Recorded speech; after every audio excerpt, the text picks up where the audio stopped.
Ngayon, pag-aralan natin ang salita ng Diyos. Sa sermon na may titulong, Ang Kapangyarihan ng Tamang Pagtukoy at ang Salita ng Diyos. Nanalangin si Haring Solomon para sa karunungan upang mapamunuan niya ng mabuti ang bayan ng Diyos. Kaya binigyan siya ng Diyos ng dakilang karunungan. Kabilang sa mga ito ay ang kapangyarihan ng tamang pagtukoy.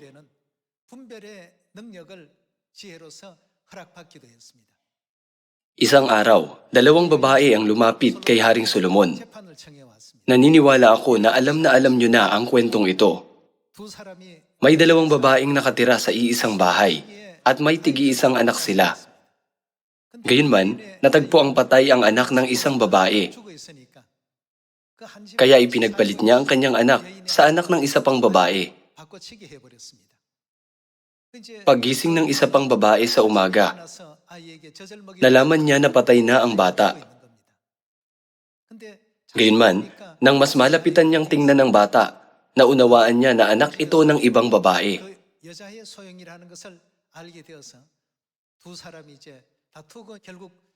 Pagkatapos, pumunta sila kay Haring Solomon. Dahil inaangkin ng bawat isa sa kanila na ang buhay na bata ay sa kanya, kinailangan ni Haring Solomon na gumamit ng dakilang karunungan.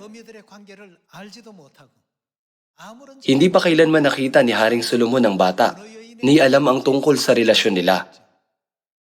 Gayunman, binigyan siya ng Diyos ng karunungan na matukoy ang mga bagay-bagay. Dahil dito, inutusan ni Solomon ang isang kawal na hatiin sa dalawa ang buhay na bata. Ibig sabihin ay ang patayin siya, hindi ba? Nang ibinigay ni Haring Solomon ang kanyang utos, sinabi ng isa sa mga babae, tama ang pasya ng hari. Sinabi ng isang babae, ibigay ang sanggol sa kanya, pakiusap, huwag mong patayin ang sanggol. Sa puntong ito, matutukoy niyo na kung sino ang totoong ina, hindi ba? Tumanggap si Haring Solomon ng karunungan mula sa Diyos upang matukoy ang katotohanan sa kasinungalingan at ang mabuti at masama. Gayon din sa huling panahong ito, ang dyablo ay gumagala gaya ng leyong umuungal, naghahanap ng malalapa. Minsan, nilalagay tayo ng dyablo sa tukso para linlangin tayo. Dahil nakikita ng Diyos ang katapusan mula sa simula, at alam kung paano tayo nililinlang ng dyablo, binalaan niya tayo. Manatili kayong matatag sa inyong pananampalataya. Tingnan natin ang 1 Peter chapter 1, verse 8. 1 Peter chapter 1, verse 8. Hindi ninyo siya nakita, gayon may inyong iniibig. Bagamat ngayon ay hindi ninyo siya nakikita, gayon may inyong sinasampalatayanan. At kayo'y nagagalak na may galak na hindi maipaliwanag at puspos ng kaluwalhatian, na inyong tinatanggap ang bunga ng inyong pananampalataya, ang siyang ang kaligtasan ng inyong mga kaluluwa. Paano natukoy ni Haring Solomon ang katotohanan sa kasinungalingan kung hindi pa niya nakikita ang mga babaeng ito?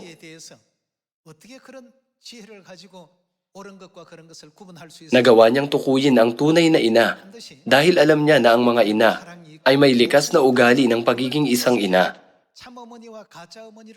Sa panahong ito, may napakaraming simbahan, maraming relihiyosong organisasyon at napakaraming tao. Kung gayon, ano ang dapat nating gamitin para matukoy ang katotohanan sa kasinungalingan? Ibinibigay sa atin ng Diyos ang sagot sa tanong na ito. Ano ang layunin ng ating pananampalataya? Ito ay ang kaligtasan ng ating kaluluwa. Hindi natin ito dapat nakalimutan. Ano ang ginagawa ni Satanas buhat pa sa simula? Lagi siyang nagsisinungaling. Nang nilinlang ni Satanas sina Adan at Eva, nagsinungaling siya tungkol sa kalooban ng Diyos. Nang tinanggap nila ang mga salita ni Satanas, nagsimula silang maglakad sa landas ng pagkawasak. Isa itong napakahangal na desisyon. Natukoy ni Solomon ang tunay na ina mula sa huwad na ina sa pamamagitan ng makainang pag-ibig. Tungkol sa ating pananampalataya, ang pinagmumulan ng kaligtasan ay ang Diyos.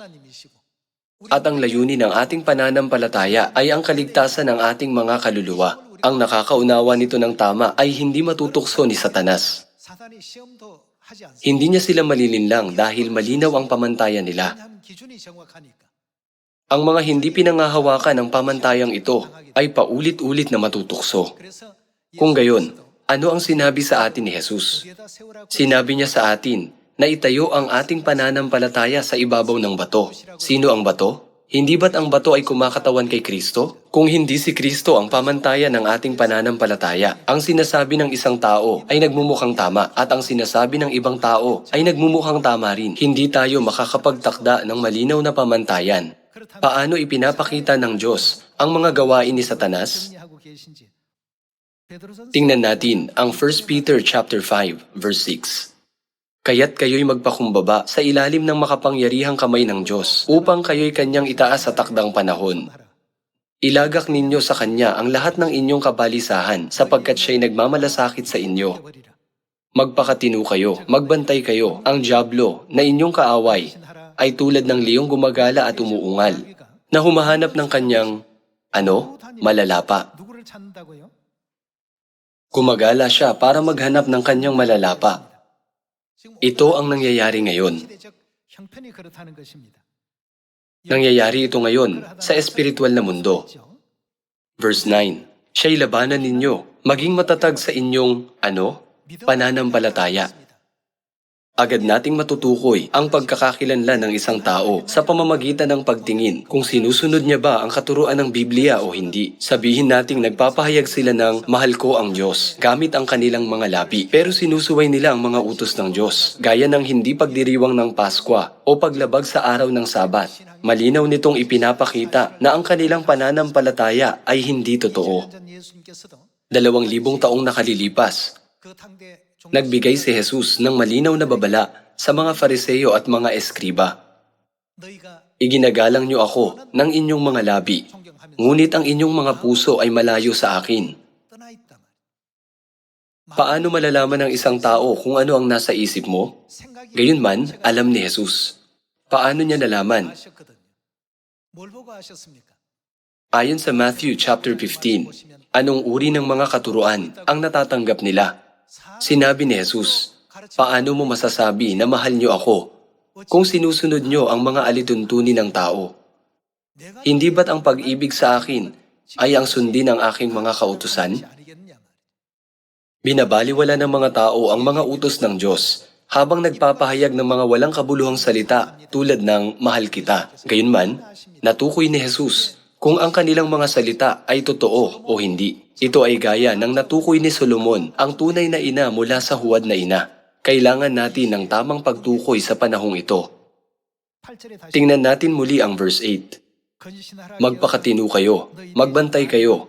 Ang dyablo na inyong kaaway ay tulad ng leong gumagala at umuungal, na humahanap ng kanyang malalapa. Siya'y labanan ninyo, maging matatag sa inyong, pananampalataya. Yamang inyong nalalaman na ang mga gayong hirap ay nararanasan ng inyong mga kapatid sa buong sanlibutan. At pagkatapos na kayo'y magdusa ng sandaling panahon, ang Diyos ng buong biyaya na sa inyo'y tumawag tungo sa kanyang walang hanggang kaluwalhatian kay Kristo, ay siya ring magpapanumbalik, magpapatibay, at magpapalakas sa inyo. Sumakanya nawa ang kapangyarihan magpakailanman. Amen. Ang kaaway, ang dyablo, ay tulad ng leong gumagala at umuungal. Nang si Jesus ay tinukso ni Satanas, pagkatapos ng 40 araw ng pag-aayuno, madali niya itong napagtagumpayan. Ano ang sinabi ni Jesus? Hindi sa tinapay lamang mabubuhay ang tao, kundi sa bawat salitang lumalabas sa bibig ng Diyos. Mamuhay kayo sa salita ng Diyos kung nais niyong mamuhay ng tama. Nagulat si Satanas dahil ito ay isang hindi inaasahang sagot. Maaaring gamitin ni Satanas sa maling paraan ng Biblia para patayin ang isang kaluluwa sa pamamagitan ng panlilinlang. Sinabi niya kay Jesus, kung magpatihulog ka mula sa taluktok ng templo, itataas ka ng mga anghel bago tumama ang iyong paa sa bato. Binaluktot niya ang Biblia. Kaya ano ang isinagot ni Jesus? Huwag ninyong tutuksuhin ang Panginoon ninyong Diyos. Ang Diyos ang dahilan ng ating pananampalataya, hindi ng pagsubok. Kaya ang problema ay kung makikinig tayo sa salita ni Satanas. Hindi ba't si Satanas ang nanlinlang sa atin at ang naging dahilan para maipatapon tayo sa lupang ito? Ang pakikinig sa kanya ay humahantong sa patuloy na tukso. Dapat bang pakinggan ito ng kaluluwa ko? Kung walang pamantayan ng kaligtasan ang ating mga kaluluwa, hindi natin magagawang tukuyin ang mga bagay ng tama at ang ating pananampalataya ay mayayanig. Hindi ba't sinubukan ni Satanas na tuksuhin si Jesus? Minsan, ginagamit pa niya ang Biblia. Siya ay napakatuso. Kung mangyari sa inyo, ang nangyari sa paglilitis kay Haring Solomon, ano ang magiging reaksyon nyo? Kung iisipin nyo lang na 50-50 ito, mawawala ang pagkakataon na ibigay ang anak sa tunay na ina nito. Tama si Solomon sa kanyang pagtukoy. Ito ay dahil may nakatakda siyang pamantayan. Kahit sa ating pananampalataya, kung walang pamantayan, lagi tayong mayayanig. Kung gayon, bakit? Si Satanas ay isang mabangis na asong gubat na nangunguha ng mga kaluluwa. Pero ano ang itsura niya sa panlabas? Dahil dumarating siya na nakadamit tupa, hindi nila siya makikilala. Higit pa rito, dahil ang katotohanan ay espiritual, hindi siya makikilala ng mga nasa laman. Kaya binibigyan tayo ng Diyos ngayon ng karunungan. Ang huling resulta ng inyong pananampalataya ay ang kaligtasan ng inyong mga kaluluwa. Gayunman, bumubulong si Satanas ng mga mapanlinlang na salita sa mga tainga ng sangkatauhan mula pa nang itatag ang sanlibutan, gaya ng gumamit siya ng mga mapanlinlang na salita para himukin si Eva. Sa espiritual na mundo, naroon ang mga salita ng Diyos at ang mga salita ni Satanas. Sinabi ng Diyos na, kapag ikaw ay kumain niyon, ay tiyak na mamamatay ka. Gayunpaman, pag nakinig kayo sa mga salita ni Satanas, sa katunayan, maaari itong maging mas magandang pakinggan. Kaya kailangan nating bigyang pansin ang salita ng Diyos na nagbibigay sa atin ng kaligtasan sa ating mga kaluluwa. Magpatuloy tayo sa Hosea chapter 8 verse 11.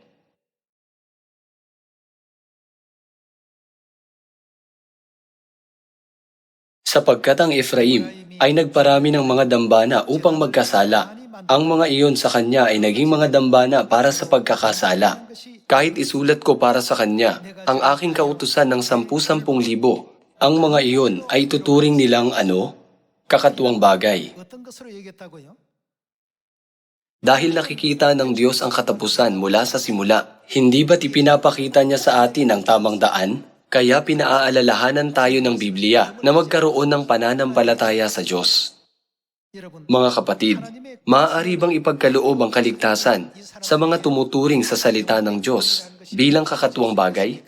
Mga hari man sila o maharlika, hindi natin dapat natingnan ang kanilang katayuan, kundi itanong, makakamit ba ang kaligtasan ng kanilang mga kaluluwa sa pamamagitan ng kanilang mga gawa? Dapat nating malaman ang tamang sagot sa tanong na ito. Kayo ang humusga. Sa palagay niyo ba, makakamit ito? Hindi ito kailanman makakamit.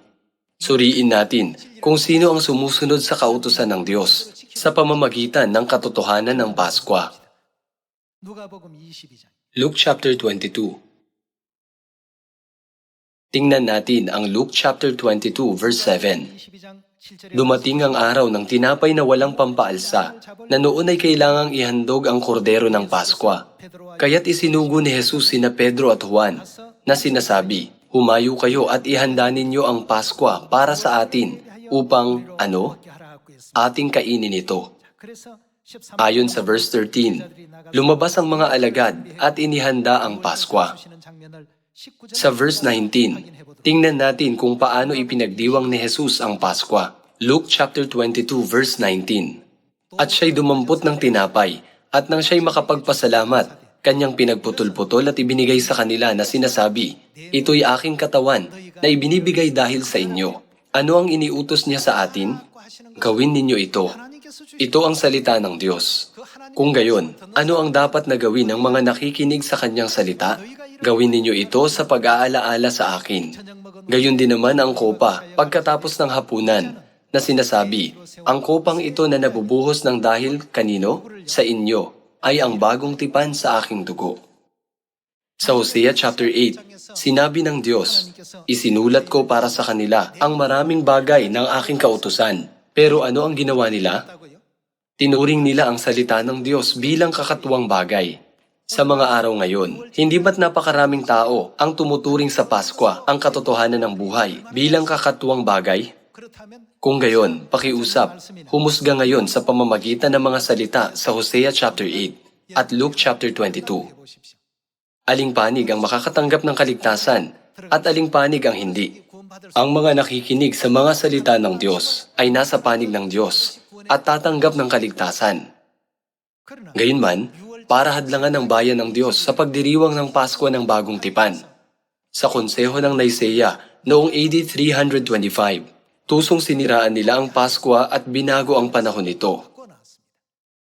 Kailangan nating maunawaan kung ano ang nangyari sa panahong ito. Ang simbahan ba na nagdiriwang ng Pasko ay sumusunod sa salita ng Diyos? O ang simbahan ba na hindi nagdiriwang nito ay sumusunod sa salita ng Diyos? Mga kapatid, mahirap ba itong sagutin? Ang mga salitang ito ay napakasimple. Dahil tinuturing nila ang Pasko bilang kakatuwang bagay, ano ang sasabihin ni Jesus? Hindi ba niya sila itataboy sinasabing, hindi ko kayo nakilala kailanman. Lumayo kayo sa akin, kayong mga gumagawa ng pagsuway sa kautusan? Ang mga resulta ng ating mga gawa ay pagpapasyahan sa araw ng huling paghuhukom. Ano man ang mangyari, dapat nating pakinggan ang tinig ng Diyos. Gayunman, naninirang puri sila sa mga tusong salitang, ang Pasko ay sa kautusan ni Moises. Bakit niyo sinusunod ang kautusan ng lumang tipan sa panahon ng bagong tipan? Hindi ba't dapat nating malinaw na matukoy kung ano ang kalooban ng Diyos? Tingnan natin ang Amos chapter 2, verse 4. Ganito ang sabi ng Panginoon, dahil sa 3 pagsuway ng Juda, at dahil sa 4, hindi ko pawawalang bisa ang parusa, sapagkat kanilang, itinakwil ang kautusan ng Panginoon, at, hindi iningatan ang kanyang mga tuntunin, kundi niligaw sila ng kanilang mga kasinungalingang nilakaran din ng kanilang mga magulang. Ibinigay ng Diyos sa atin ang Biblia, at tinatag ang kanyang mga kautusan para sa kaligtasan ng sangkatauhan. Gayunman, sumisigaw sila sa Diyos, mahal kita, at nagsasabing, hindi ko masunod ang salita ng Diyos. Hindi nila tunay na minamahal ang Diyos. Ito ang kanilang totoong pakay. Ayon sa Amos chapter 2, tinanggihan nila ang kautusan ng Diyos. At ano ang resulta? Nalinlang sila ng mga bula ang Diyos. Ang mga nalinlang ay walang tamang pangunawa para tukuyin ang mga bagay. Hindi ba't dahil sa nalinlang kayo, nawawalan kayo ng kakayahan na matukoy ng wasto kung ano ang tama at kung ano ang mali? Tingnan natin ang Matthew chapter 13 verse 24. Nagbigay siya sa kanila ng isa pang talinghaga na sinasabi, ang kaharian ng langit ay tulad sa isang taong naghasik ng mabuting binhi sa kanyang bukid. Ngunit samantalang natutulog ang mga tao, dumating ang kaaway. Sino ang kaaway? Ang dyablo. Dumating ang kaaway at naghasik ng mga damo sa triguhan at umalis. Kaya't nang sumibol ang mga halaman at namunga ay lumitaw rin ang damo. At ang mga alipin ng puno ng sambahayan ay dumating at sinabi sa kanya, Panginoon, hindi ba't mabuting binhi ang inihasik mo sa iyong bukid? Saan kaya nanggaling ang mga damo? Ano ang sinabi ng may-ari? Sinabi niya sa kanila, isang kaaway ang gumawa nito. Alam ito agad ng puno ng sambahayan. Si Kristo, na kayang tukuyin ang katotohanan sa kasinungalingan, ay nagsabing isang kaaway ang gumawa nito. Ibig sabihin, si Satanas ang gumawa. Paano niya nalaman? Hinahadlangan tayo ni Satanas na marinig ang tinig ng Diyos. Napupuot siya pag namumuhay tayo alinsunod sa salita ng Diyos. Kaya binago niya ang mga panahon at kautusan ng Diyos. Ayon sa Galatians chapter 1 verse 6, Lumikha siya ng ibang ebanghelyo. Sa ganitong paraan, hinaharangan niya ang mga tao sa paglalakad sa daang tungo sa langit. Gaya ng nilinlang niya ang mga tao sa langit, nililinlang pa rin niya ang mga tao sa lupang ito. Kaya dapat tayong magkaroon ng kapangyarihan ng tamang pagtukoy. Chapter 13 verse 36. Pagkatapos ay iniwan ni Jesus ang napakaraming tao at pumasok sa bahay. Lumapit sa kanya ang kanyang mga alagad na nagsasabi, "Ipaliwanag mo sa amin ang talinghaga ng mga damo sa bukid." Sumagot siya at sinabi, "Ang naghahasik ng mabuting binhi ay ang anak ng tao." Ang mga hasik na naghasik ng mabuting binhi ay kumakatawan kay Jesus. Ang bukid ay ang sanlibutan. Ang mabuting binhi naman ay ang mga anak ng kaharian. Subalit ang mga damo ay ang mga anak ng masama.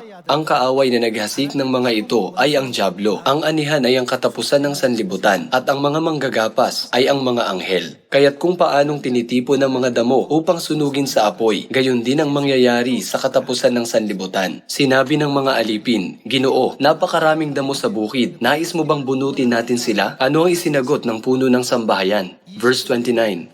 Ngunit sinabi niya, "Huwag, baka sa pagtitipon ninyo ng mga damo ay inyong mabunot pati ang trigo.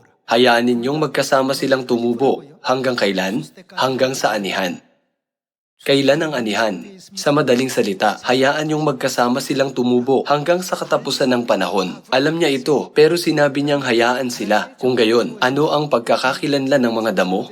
Bumalik tayo sa verse 39. Ang kaaway na naghasik ng mga ito ay ang dyablo. Ang anihan ay ang katapusan ng sanlibutan. At ang mga manggagapas ay ang mga anghel. Kaya't kung paanong tinitipon ang mga damo upang sunugin sa apoy, gayon din ang mangyayari sa katapusan ng sanlibutan. Susuguin ng anak ng tao ang kanyang mga anghel at titipunin nila sa labas ng kanyang kaharian ang lahat ng mga sanhi ng pagkakasala at ang mga gumagawa ng kasamaan at itatapon nila ang mga ito sa pugon ng apoy. Kanina, sinabi ni Jesus na pagbigkisin ang mga damo at itapon sa apoy. Pero sa verse 41, sinabi niyang tipunin niyo ang mga lumalabag sa kautusan at itapon sila sa pugon ng apoy. Sa huli, ano ang kinakatawan ng mga damo? Kinakatawan ng mga ito ang pagsuway sa kautusan. Iyon ay ang pagsuway sa kautusan ng Diyos. Nang dumating si Jesus sa lupa 2,000 taong nakalilipas, itinuro niya na ang ganitong gawain ay hindi kailanman hahantong sa kaligtasan. Kung gayon, ano ang dapat nating gawin sa Biblia? Dapat nating sundin ang mga salita ng Diyos. Pag sinabi ng Diyos na alalahanin mo ang ikapitong araw upang ingatan itong banal, dapat nating sundin ang mga salita ng Diyos. Sinasabi ng mapanlinlang na ano ang pinagkaiba kung sasamba tayo ng Sabado o Linggo? Ang mahalaga ay ang paglingkuran ng Diyos. Gayunman, itinuro ng Diyos na hindi ito ang paraan upang paglingkuran ng Diyos. Ang mga nalinlang ay magkakaroon ng maling pagkaunawa sa kalooban ng Diyos. Kayo na nangingilin ng Sabat ay magiging aking bayan. Kaninong mga salita ang mga ito? Sinasabi ng mga tao, ano ang pagkakaiba kung sumasamba tayo ng Sabado o Linggo? Maaari tayong sumamba ng kahit anong araw. Pag nagtanong tayong, sinabi ba talaga iyon ng Diyos? Nauunawaan natin kung gaano naiiba ang kanilang mga ideya sa salita ng Diyos. Malibang tutuon tayo sa kaligtasan ng ating mga kaluluwa, na layunin ng ating pananampalataya, hindi natin makikilala ang mga espiritual na pakanan ni Satanas.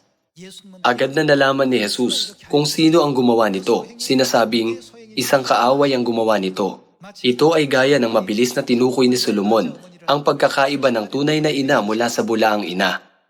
Mga kapatid, dapat din tayong magkaroon ng Espiritu Santo ng tamang pagtukoy. Dapat nating pakinggan ang tinig ng Diyos. Lumipat tayo sa Genesis chapter 3. Genesis chapter 3, verse 1.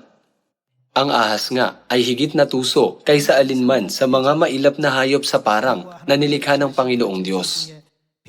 Sinabi niya sa babae, sinabi ba ng Diyos, huwag ninyong kakainin ang mula sa alinmang punong kahoy sa halamanan? At sinabi ng babae sa ahas, makakain namin ang bunga ng mga punong kahoy sa halamanan. Subalit sinabi ng Diyos, huwag ninyong kakainin ang bunga ng punong kahoy na nasa gitna ng halamanan. Huwag din ninyo itong hihipuin, kundi kayo'y mamamatay. Subalit sinabi ng ahas sa babae, tiyak na hindi kayo mamamatay. Sino ang nagsabing tiyak na hindi kayo mamamatay? Ito ang mga salitang sinabi ni Satanas, ang ahas, hindi mga salita ng Diyos. Ano ang sinabi ng Diyos? Sa araw na ikaw ay kumain niyon ay tiyak na mamamatay ka. Pag sinabi ng isang panig na, kainin nyo ito, hindi kayo mamamatay. At sinabi naman ng kabilang panig, pag kinain nyo ito, mamamatay kayo. Sino ang dapat nating pakinggan? Sa kasamaang palad, nahulog si Eva sa mga salita ni Satanas. Dapat na lagi tayong gabayan ng mga salita ng Diyos. Hindi ba't pinaaalalahanan tayo ng Diyos tungkol sa daang tungo sa kaharian ng langit at tungo sa kaligtasan ng ating mga kaluluwa? Tingnan natin ang John chapter 8, verse 35. Ang alipin ay walang palagiang lugar sa sambahayan. Ang anak ay may lugar doon magpakailanman. Kaya't kung kayo'y palayain ng anak, kayo'y magiging tunay na malaya. Nalalaman ko na kayo'y binhi ni Abraham, subalit pinagsisikapan ninyong ako'y patayin, sapagkat ang salita ko'y walang paglagyan sa inyo. Ano ang ginagawa niya? Sinasabi ko ang mga bagay na aking nakita sa aking ama, at kayo, ginagawa naman ninyo ang mga bagay na narinig ninyo mula sa inyong ama. Iyon ay si Satanas. Sinabi ni Jesus, ginagawa ko ang mga bagay na narinig ko sa aking ama, at ginagawa naman ninyo ang mga bagay na narinig ninyo sa inyong ama. Kung gayon, ayon sa ginagawa natin, madali nating malalaman kung kanino tayo nagmula. Kung sasabihin nating ipinagdiriwang namin ang Sabat at ang Paskwa, kung gayon, sino ang ating ama? Sinasabi ng iba na ipinagdiriwang namin ang linggong pagsamba at ang Pasko. Gayunman, hindi kailanman ibinigay sa atin ng Diyos ang mga bagay na ito. Sinabi ni Jesus na siya ang Panginoon ng Sabat at sa Luke chapter 4, ipinakita rin sa atin ang halimbawa ng pangingilin ng Sabat.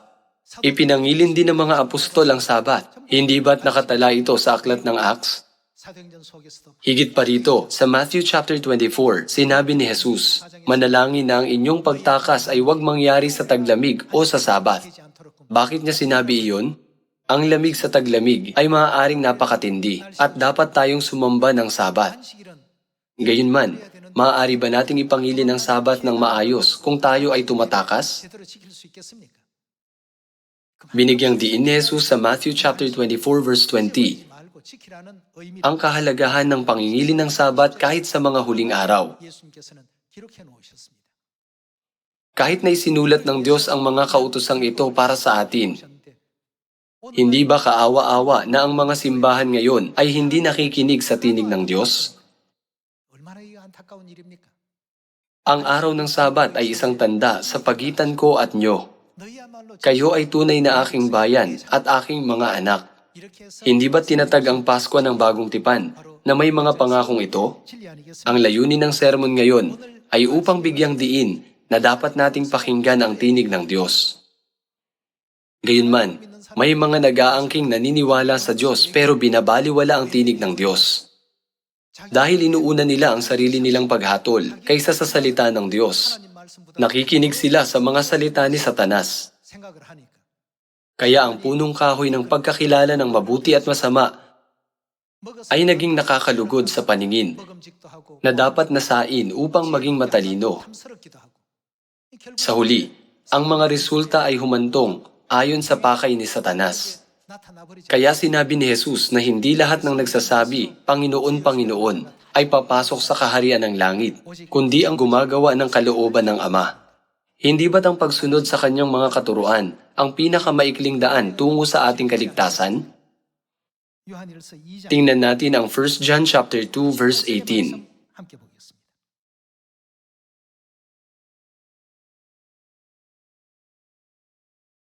Mga anak, huling oras na. Gaya ng inyong narinig na darating ang Antikristo. Kahit ngayon ay lumitaw na ang maraming Antikristo. Kaya nalalaman nating huling oras na. Sila'y, lumabas sa atin. Sumali sila sa simbahan dahil gusto nilang maligtas. Pero sa huli, nagkaroon sila ng iba't ibang mga pakay at tumigil sa pakikinig sa tinig ng Diyos. Sila'y lumabas sa atin, ngunit sila'y hindi sa atin, sapagkat kung sila'y kabilang sa atin, ay magpapatuloy sana silang kasama natin. Ngunit sa paglabas nila, ay ginawa nilang maliwanag na silang lahat ay hindi kabilang sa atin. Sinasabi ng Biblia, na kahit sa sinaunang simbahan, may mga taong tumanggap sa katotohanan pero iniwan ang simbahan sa huli. Sila ang mga nagsabing, "Hindi ako makikinig sa tinig ng Diyos." Gayunman, ano ang sinasabi ng Diyos tungkol sa kanyang mga tupa? Nakikinig sila sa kanyang tinig. Tingnan natin ang John chapter 10 verse 25. Sinagot sila ni Jesus, "Sinabi ko na sa inyo at hindi kayo naniwala. Ang mga gawang ginagawa ko sa pangalan ng aking Ama ay siyang nagpapatotoo sa akin.